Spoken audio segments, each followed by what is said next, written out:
June, there were 13 days of sky striping. The numbers are going down. Now, this is significant if we're thinking that President Trump is making war against the swamp and taking the deep state, if you will, quote unquote, by the horns. There seems to be evidence of that. In June, 13 days. In July, 11 days. Now, the numbers are going down. They're going down. Just watch. In August, 7 days. In September, 5 days. And here we are today. It's the third day of solar radiation management benefit. It is a benefit. Let's just do the very best we can and paint the best picture we can on this phenomenon. We are in the third sky striping day in the month, and the month is more than halfway along. So it could be that the program is altering course and being diverted elsewhere than over Chattanooga. But the idea of solar radiation management is an academician's dream, and we have scientists in Harvard and other universities proposing depositing ash or other materials to hang suspended in the sky to dim the sun. Their thinking is if we have enough ash in the sky, either on the troposphere or the stratosphere, we will deflect sunlight. And if sunlight doesn't hit the Earth, well, clearly what will happen is that there'll be less heat overall in the planet, and we won't have global warming anymore. We can counteract the evil effects of people like you driving your own cars with just one person in that car, or traveling in that car, just one person in it, and we need to stop that by social policy. And if social policy and government policy and taxation and carbon credit markets don't work to reduce the use of the internal combustion engine and the use of coal, well, we will counteract it by our own official pollution program. Now, what you're seeing in the sky overhead is official and sanctioned pollution. It is pollution. And it is not simply water condensation, which the weather forecasters in Chattanooga will assure you it is. They will tell you that's simply water condensation that happens when you have a hot jet engine traveling in sub-zero temperatures when the air is moist, and the cold, wet air goes through the engine and it turns into a visible form of water, which is the cloud. It's not that. It is rather, as Dr. Herndon in San Diego has proposed, it is coal fly ash. Coal fly ash is a waste product from the utility industry, the finest type of ash that comes from the burning of coal. There are all kinds of waste that come from coal. There's the heavy sludge, and then there are different grades of it. And then finally, at the finest microscopic level, you have coal fly ash. It's so light that it flies. That's why it's called fly ash. It's likely to take to wind if you don't turn it into mud first. And that's where we have a TVA problem. There's a pollution problem with TVA and its storage and maintenance of hundreds of acres of coal fly ash in the form of ponds or dumps that pose a hazard according to environmentalists. It is a hazard, and yet we have it dumped by the millions of tons, Dr. Herndon suggests, in the sky as policy as part of the war on global warming. There is a compromise that the officials are making, and here's the compromise. You, my listener, can breathe in these micro-sized particles. They're down to just a few microns. You can breathe them in, and it is perilous to your health. It is dangerous to your health, no doubt. These particles are so small that if one lands on your skin, it goes right in, according to Dr. Herndon, who's a nuclear geophysicist and someone who doesn't take federal money, and thereby is able to report on the science as he has already in several articles.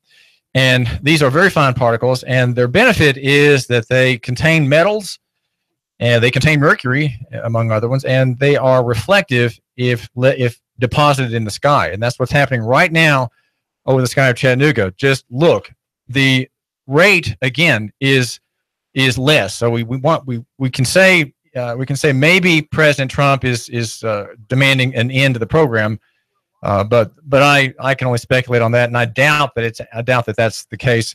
and that the decline over the past 5 months in this maintenance, this kind of sun maintenance program, is not significant. I would say it's not significant, but I'll let you judge that. You, my listener, here at 800-8949, 800-8949. David Tulis. Again, in June, 13 days, in July, 11, in August, 7, September, 5, and here we are halfway through October, and only 3. This is the third day, the third visitation. This is though the first major visitation we've had in some time, because I would have made note of the intensity of earlier actions in deposit. They're called reverse. You might say that they're reverse emissions. They're emissions that are pollution, but they have they're not damaging in the official argument. I guess they're not damaging to the people.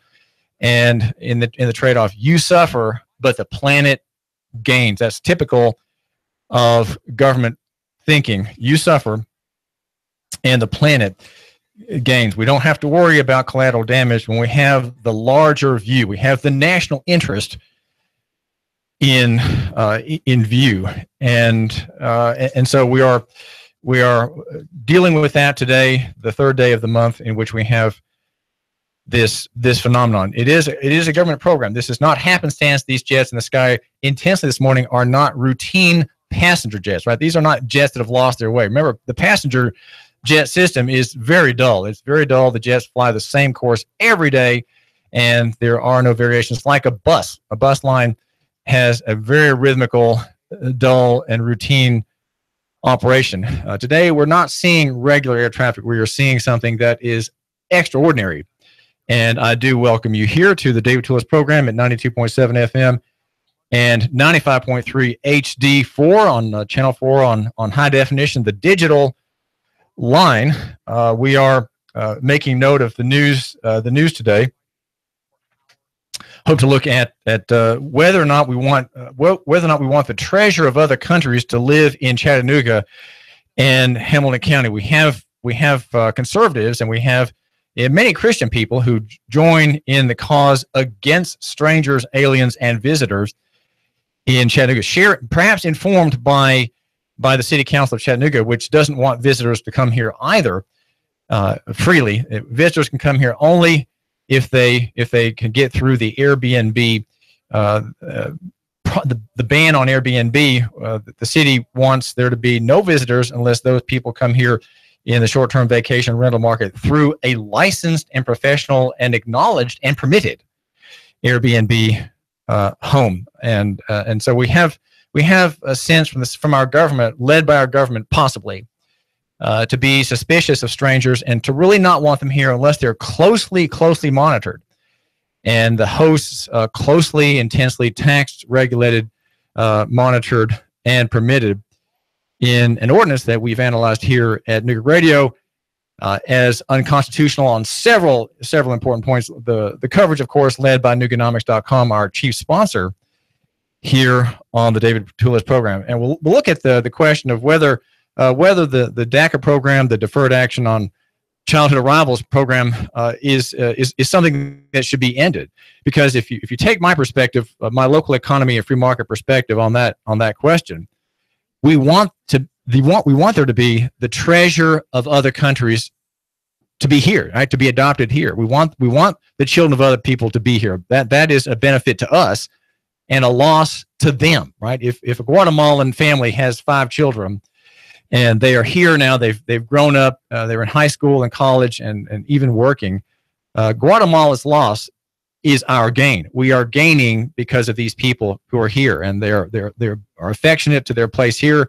They have their routines here. Some of them will be in the official economy and paying taxes. They will be having children and bringing benefits of humankind to Southeast Tennessee. So we're going to look at that question. This is David Tulis, and the story that we want to make note of in the past couple of days at the bottom of page 1 in Sunday's editions on the Times Free Press is the Dave Crockett story about the bullet train proposal. The backer of that, there's one major backer of that proposal here in Chattanooga, and that's Dave Crockett, a former city council member. And the story by Mike Perry should have suggested, unless I missed it, that he was a mayoral candidate and ran partly on the ideas that he's been pushing for 20 years now to have this rail. The rail plan would be $8.76 billion, probably about nearly $9 billion. $16 million has been spent so far, Mike Perry reports. And the goal for Crockett is to have a high-speed rail link, probably with maglev, magnetic levitation train, between North Atlanta and Chattanooga going to the airport. He says that this rail, quote, creates a new economy in a manufacturing region. That's what Trump is trying to do. It helps rejuvenate the steel industry. The president will like this. And, of course, it's a very expensive project that would be paid for by taxation. It would bring some relief from the Atlanta airport, which is 100 times busier than Chattanooga. And Dave says that Lovell would have to account for new flights in and out by tripling its load of jet comings and goings from to 150 flights a day. So that we have 50 a day. Mike is reporting in the Time Free Press, and that would have to go up to 100, 3 times up to 150 a day. There are some stops proposed, and the estimates on travelers using this system, probably no doubt hugely overestimated at 11,000. And the estimates provided by the newspaper are from the Federal Railroad Administration. So there would be 100 million passengers that come through Chattanooga annually, and as Dave Crockett proposes, that would be a great boon to the knowledge economy. He says it would help make Chattanooga more independent, a richer place to live and to work. It would be very invigorating. No doubt it would be. The traffic out of the airport, Mike Perry reports, is about 850,000 a year. There are 100 million that leave the Hartsfield-Jackson International Airport, come and go at that airport south of Atlanta. So this rail system would go to the northern part of Atlanta, and people would not fly out of that city, but rather out of Chattanooga. It would be a hop down there, less than an hour, and would be an ideal situation as Dave Crockett analyzes it. But that campaign pitch didn't gain a lot of traction and was ignored by the other candidates for mayor. Andy Burke won that race, disregarding that question entirely. Well, this is David Tulis. I do thank you for giving us a couple of minutes of your time. I wanted to make mention of the role of technology in church. I visited with my not all members of my at-home family, but some of them, another church yesterday, and just want to make note of the role of technology, because we have projectors today, right? We've had projectors, wall projectors for since 50, 60 years. We have them now. They're digital, and because we have projectors, because we have technology, people who are Christians go to church and they don't have to bring their Bibles anymore. It's funny. The Bible is a kind of outdated technology, especially if you have the printed version with your either leather or embossed cover. And some people's Bibles are very well worn, and you can see seemingly on every page a mark of some kind or marginalia.